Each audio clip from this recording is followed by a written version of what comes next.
Okay, folks, welcome to the show tonight. I have a topic I want to talk about, but first I'm going to get to something, current events. Tonight, there has been a bombing in New York, and I think 8 people are dead. I've just got done listening to a broadcast from Larry Sharp. He put it in pretty much perspective. What should probably be done about this is not what we think. We shouldn't be going out and attacking more people and killing more people. I think we need to be. He thinks that we need to back off and maybe just take some of these regulations and just back off on the regulations and stop trying to take away our liberty from all this. And I agree with him. I'm going to talk to you about a story from years ago, right around when the Iraq War started, back in 2003. It's the way I thought about it at the time, and it's amazing. It's amazing how I thought about it at the time. I was full-on Republican, and it was a big George W. Bush fan. I was big into everything because I was a big Republican and proud to be a Republican at the time, and it struck me how I feel about that now that I'm looking back on that. The whole thing about how the Iraq War started, the second Iraq War started, is at the time I was thinking it had to do with just the fact that it was aggression, and we had to liberate Iraq and go in and just guns blazing and just take that country and free it. And that's what it was all about, freedom and stuff like that. And we needed to liberate that country, and we needed to show them Jeffersonian democracy and how it's set up and how wonderful it is to live in our country and live in the way we live, not knowing what type of government they would want to set up under their own rules or their own definition of what they would think was great. But what really when I start really thinking about why we went in, and this is one thing that I thought years ago, and just kind of thinking about it, especially tonight, considering that it may charge us to do more killing in the Middle East and killing more people. What charges me is that I'm just thinking about it. What really set us off? What really got us to go in? I mean, to me, it was one thing, and it was one thing alone that seemed to really just drive it home and set off shock and awe in 2003. It was right after the shuttle had exploded.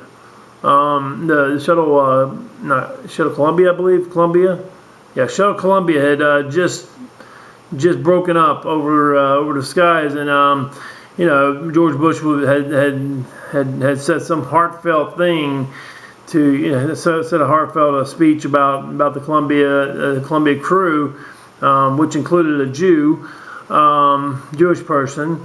I can't remember everybody's name right now, but it was a great crew, an awesome crew, a multicultural and multi-country crew. But I really think that what set off this war was that Saddam Hussein said we all deserved it, and we all deserved to die, and we all needed to be taken off the map. And I really think that set the tone for us to go in. And everybody got mad about that. I'm sure I know I was mad about it, and I just remember being full of hate and wanting to get that guy and get him out of there because he was just nothing but trouble and cause. I mean, you get the same kind of thing now from Kim Jong-il. He's just egging you on. He's always just pressing the right button, and you get feel like we got to get this guy and just take him out. He's just absolutely no good for the world. He doesn't need to be there. But what fills the void? What fills the void after you do that? More of the same. You get a lot of the same. And it just tears me up to know that I felt that way, because you're not solving your problem, you're creating the same. You're absolutely helping to create the same. There's nothing you can do about it to save it. And as for the bombing in New York, you can set up rules, you can set up regulations, you can do everything to protect yourself, and someone will find a way to do it again. And the more you do it, the more freedom that gets taken away from us, and the more we're more like like Larry said, more we're like the countries in the Middle East that have less freedom, less liberty. And you got to give that. I give that to Larry. He put it spot on tonight. It is absolutely the truth. If you keep taking away liberty, you keep giving away your freedoms in the name of safety, you are definitely playing exactly into their hands. And that's why you need to I mean, as mad as I am about what happened today, taking our freedom away from it is not going to solve the problem. We have to just reevaluate that. You have to think about that. The more you try to protect yourself, the more you're playing right into their hands. And that's the way I feel about it. But anyhow, I'm going to digress. I'm a little bit wound up from that. That really set the tone for me tonight. What I really came to talk about was actually about the fake news coming out of. I'm gonna settle down if I can. You know, a little bit hopped up here. I was talking about the fake news. I want to talk about the fake news coming out of their last year from the election and stuff like that. All the stuff that they said that there was 120,000 news stories that were 120,000 news stories that were given by the Russians last year. Well, that's according to the New York Times article I read this afternoon. But I mean, it's really kind of up to us to discern this stuff. I mean, what do you believe? You know, I mean, do you believe everything you read in the Facebook thing? I mean, this is also kind of the stuff. You believe everything you read, especially if it's coming from a news source that we're totally not sure is trustworthy at all. So we're going to certainly suck that one up. It's all Hillary's fault. It's all Trump's fault, and these two articles are playing against each other and playing you against each other and us against each other, and it just is bad. So what you need to do, this is me trying to give you a little bit of direction this time, because I feel like I need to, because I feel like everybody believes quite a bit too much what they read on Facebook, Google, anywhere you read stuff. You have to verify it, check it. I mean, you just have to check your source. Look at the source. If the source is actually, and this is funny, I'm going to tell you something you don't want to hear. Go check the source of the actual opposite news source, and make sure you kind of you got to read through it. You got to get it in your head. What is true here and what is actually not true? What is absolutely playing against each other? You'll find there are bits and pieces that fit together on both casts.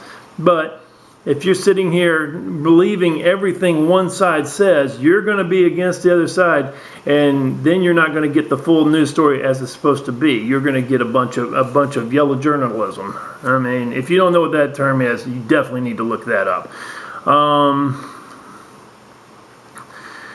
It's distracting. It's all distraction.